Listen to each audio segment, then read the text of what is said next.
Did OpenAI just steal the most critical secret hardware supply chain magic that Apple has been working on for the last couple of decades? The answer is probably yes, and it came in the form of this leaked text message saying, "LOL, I found out I can access the network storage so funny," from an Apple engineer who went over to OpenAI. Now, this Apple engineer, his name is Chang Liu, and he had a company MacBook that he kept after he left.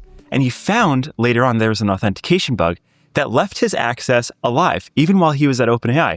So he took this stolen laptop and downloaded over 1,000 pages of confidential material covering a ton of unreleased products, engineering presentations, and technical specs on unreleased Apple hardware products. Now, who's the best hardware product maker in the world for consumers? It's Apple.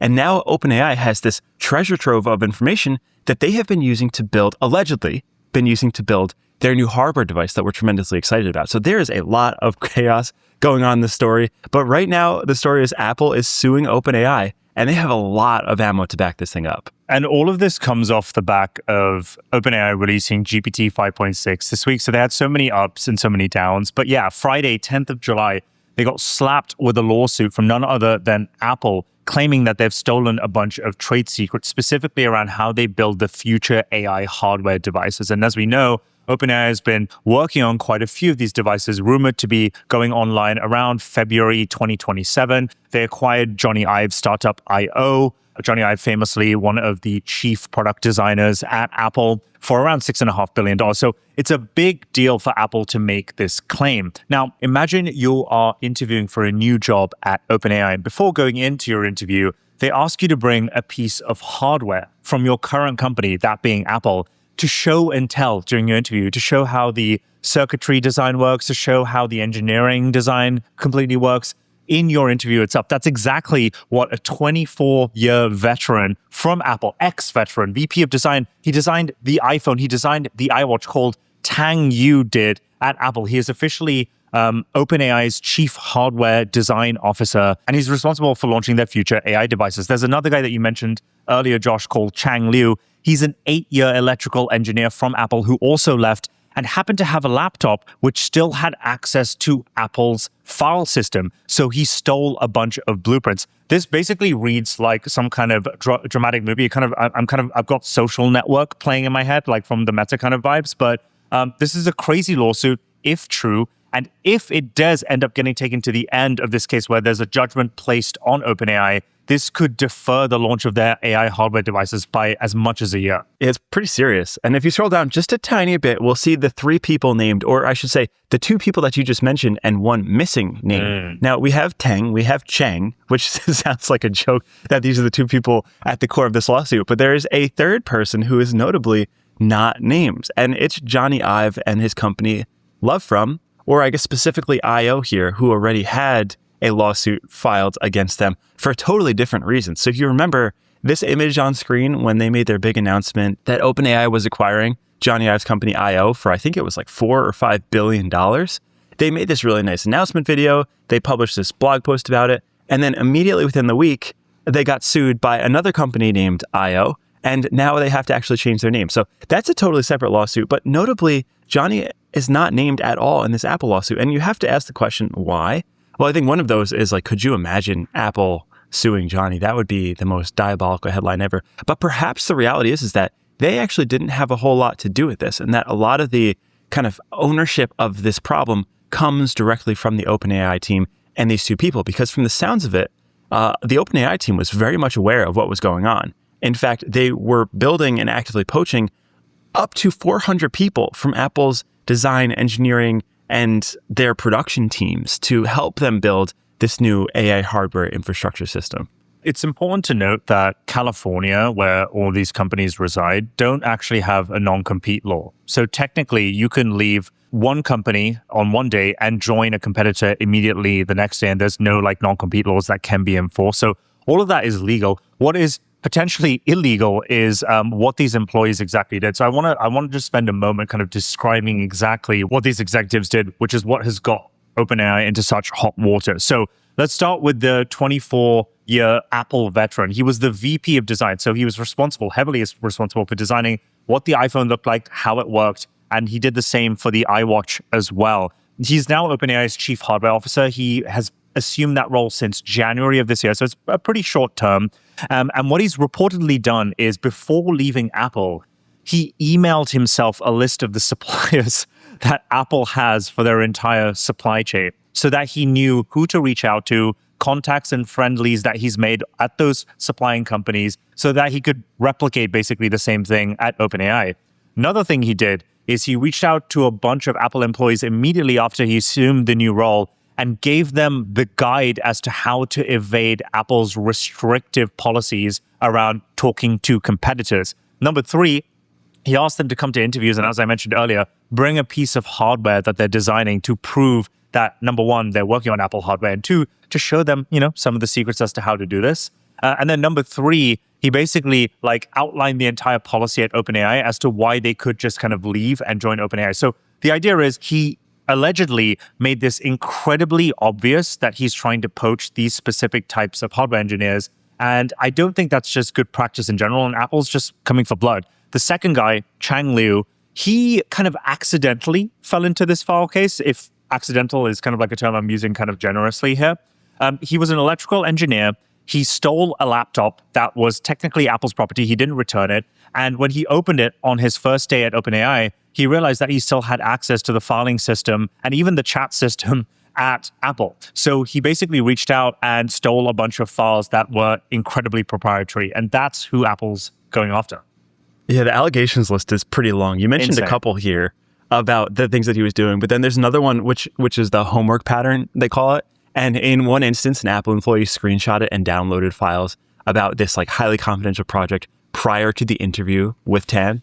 And then he asked about the project in the interview. And Apple saw this and they're like, wait, this is an established pattern is what they call it, where candidates study confidential material before the interviews like it was an exam prep. Because Tan was so familiar with the internal workings at Apple, he already knew all of the insider projects, the things that weren't released, but he didn't know all of it.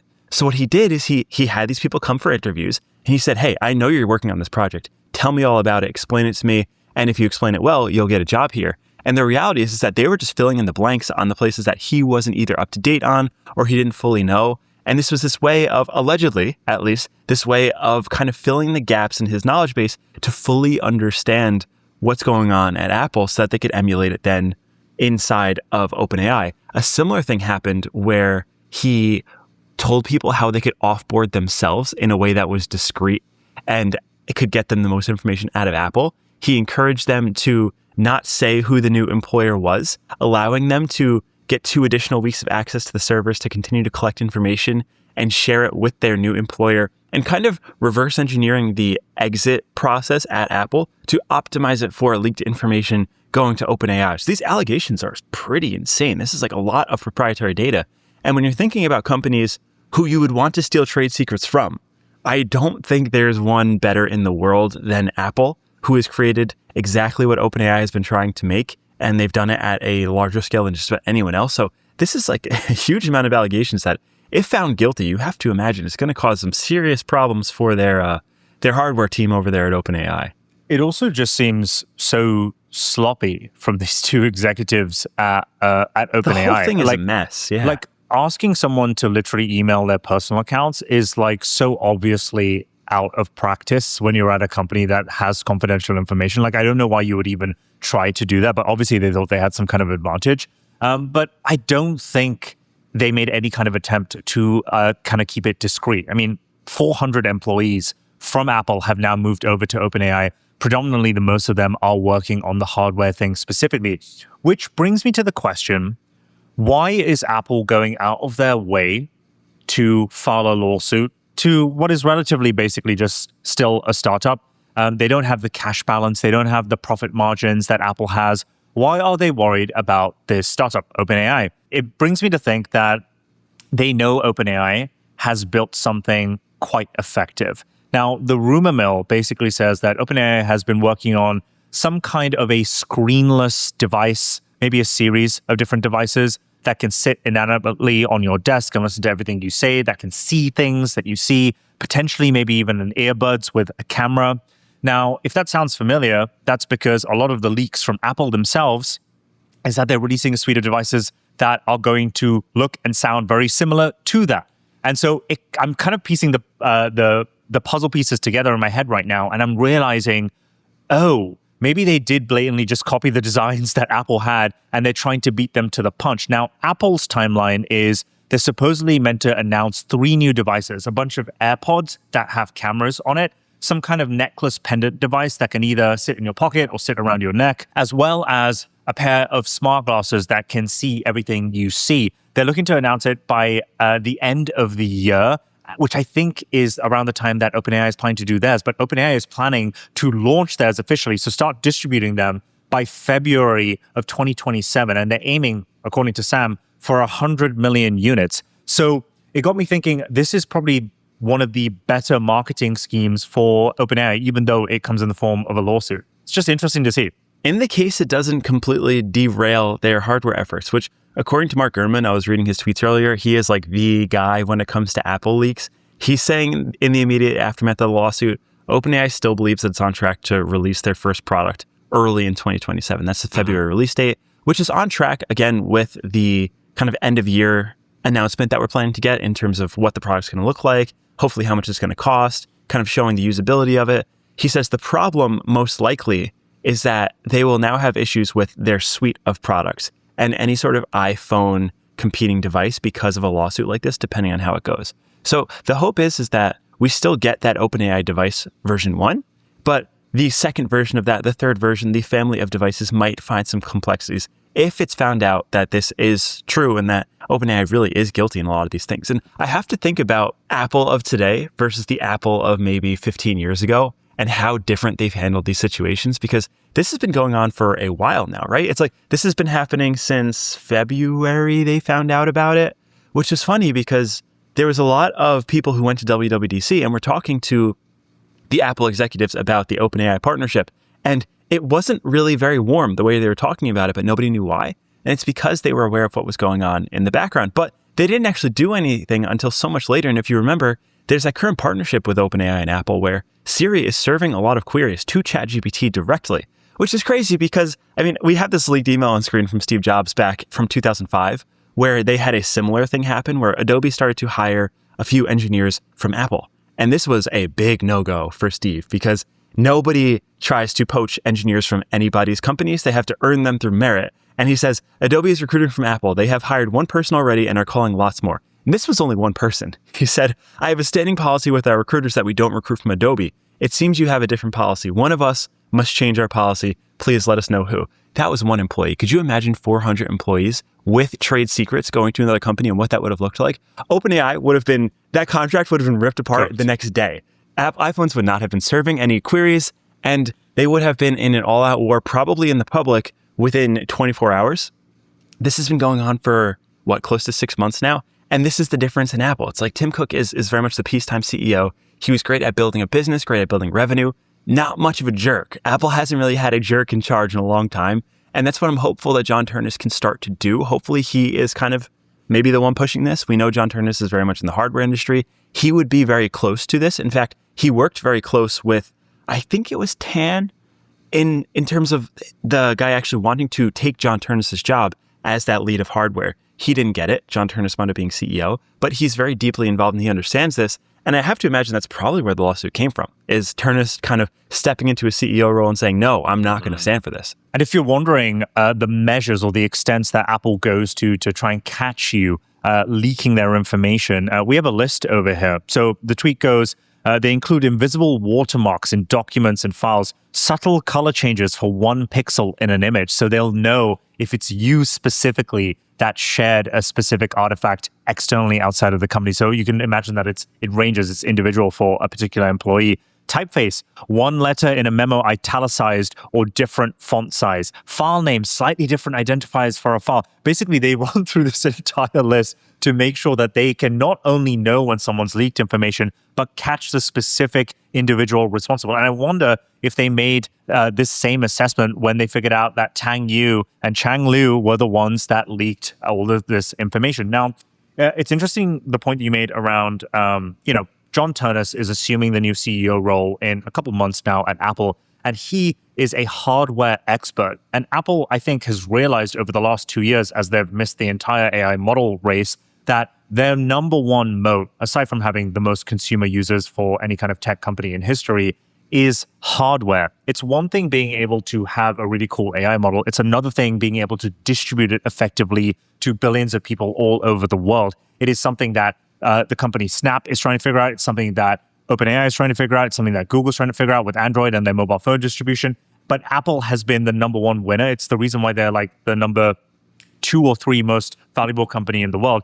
And I think that Apple realizes that OpenAI poses a significant threat if they're poaching not only 400 of their employees, but all their trade secrets completely. Now, if you're wondering how the software and the hardware component kind of like melds together, imagine you're talking to an AI model every single day on your laptop, or it builds up this personal history of you. You want it to travel wherever you go. You want it to eventually leave the computer and see the things that you see and ingest the information that you see. Why? Because the more information that you feed these AI models, the smarter and more intelligent they become around you. So imagine the best way to do this is I'll have it on my iPhone. I mean, Josh, you probably interact with your AI agents or your AI models from your phone pretty frequently. All the time.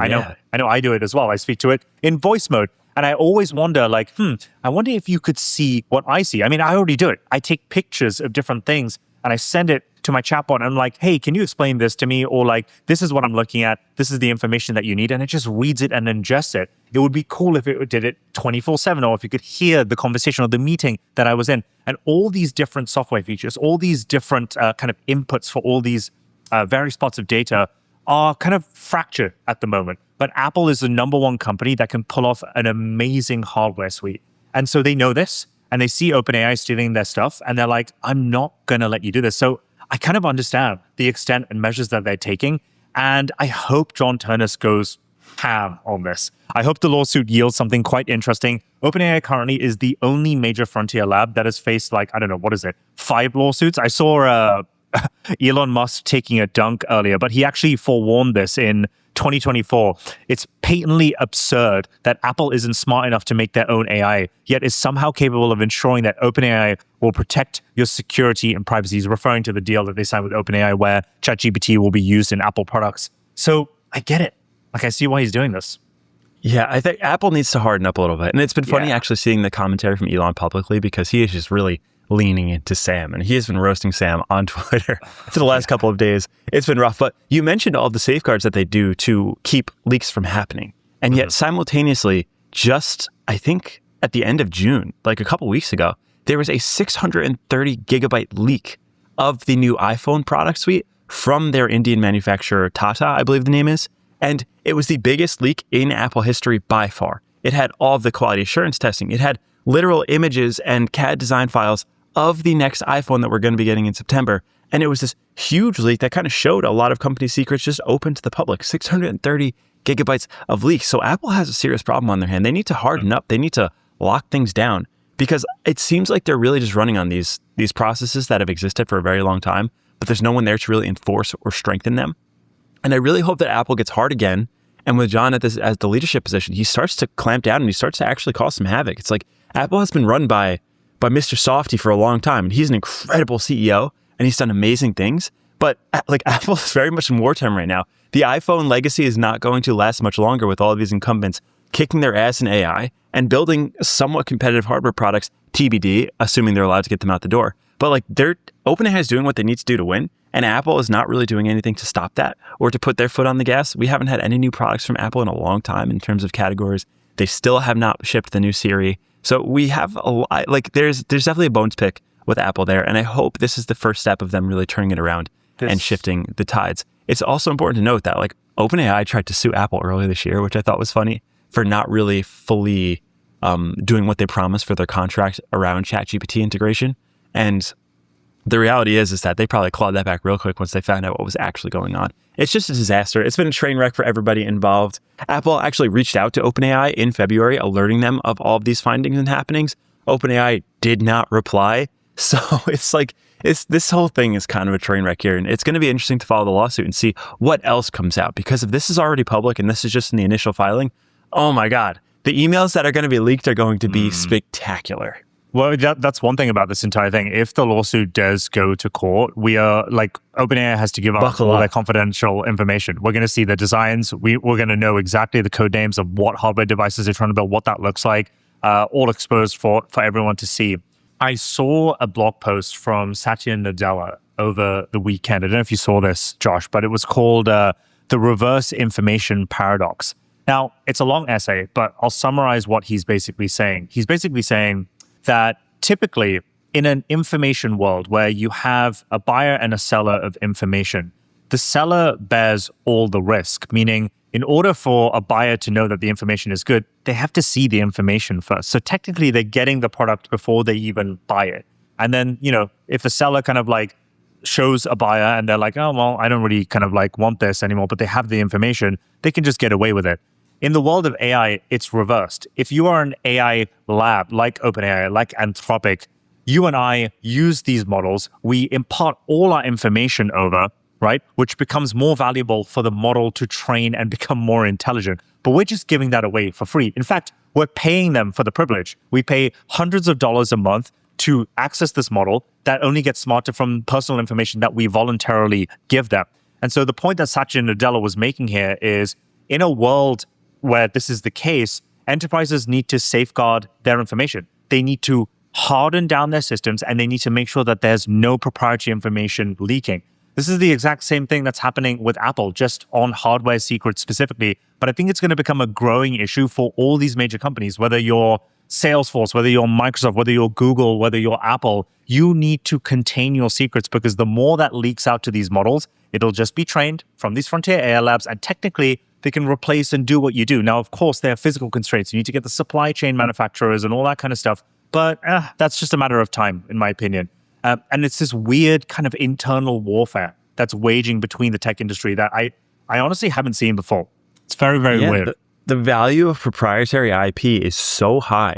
Huge. And the cost of it leaking is so high. It's like when you think about an LLM breakthrough, well, like how much code is actually put into a transformer? There's not that much. And if there's a small efficiency breakthrough to be had anywhere, the downstream implications of that are billions to hundreds of billions to trillions of dollars. And that could be something as short as 40 lines of code. So the proprietary information, this IP, has never been more valuable. And therefore, the stakes have never been higher to try to capture whatever amount of it as you can and make that value apply to your company. So it's going to be a wild race. I'm sure this isn't the last instance we're going to see of somebody stealing IP, stealing employees. I mean, this is only becoming a more vicious trend. We found out before starting this recording that California does not enforce non-competes, which is a crazy thing that I learned today.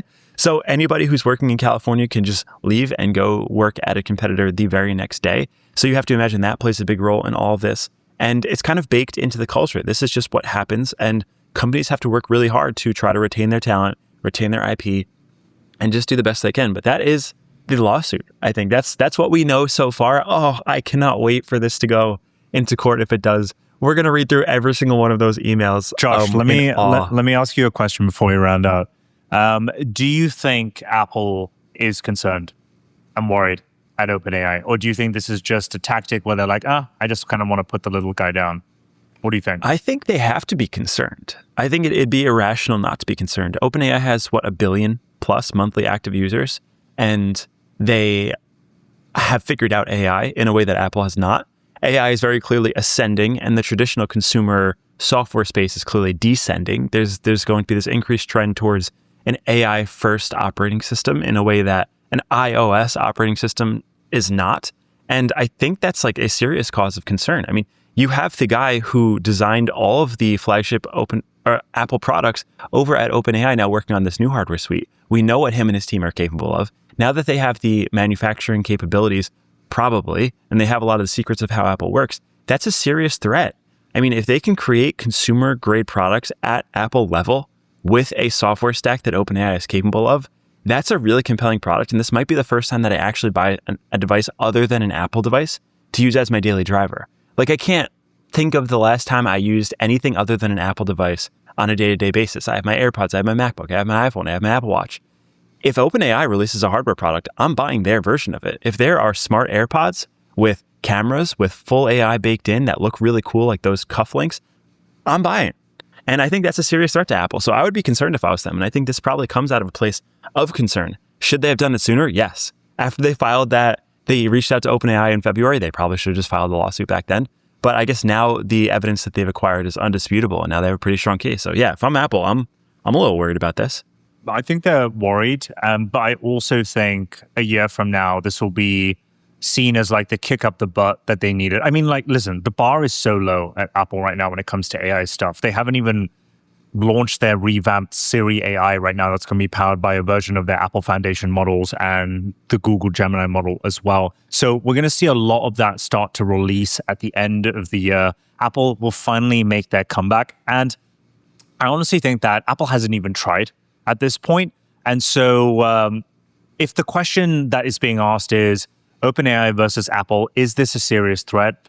My honest take is like, no. To the point that we mentioned earlier, OpenAI still has a ton of challenges to overcome aside from this lawsuit, which is like figuring out the supply chain, manufacturing relationships, scaling this thing. Remember, like they only announced that an ambitious goal, this is from Sam's words, not mine, of 100 million units. Apple has currently 3.5 billion live devices out there right now. To catch up to that is going to take a while in a world where supply resources are super constrained. Like we had an episode last week where we talked about the memory wars and the fact that prices have hiked up 500% in the last year and a half. That isn't going to get satiated over the next couple of years. It's going to take decades to do. So OpenAI still has a mountain to climb, and this is just another one. And it comes literally like 2 weeks after they settled the Elon lawsuit. So Sam can't catch a break, but I wish them the best of luck, and we'll see how this plays out. We will be the first and only AI podcast to cover this in meticulous detail.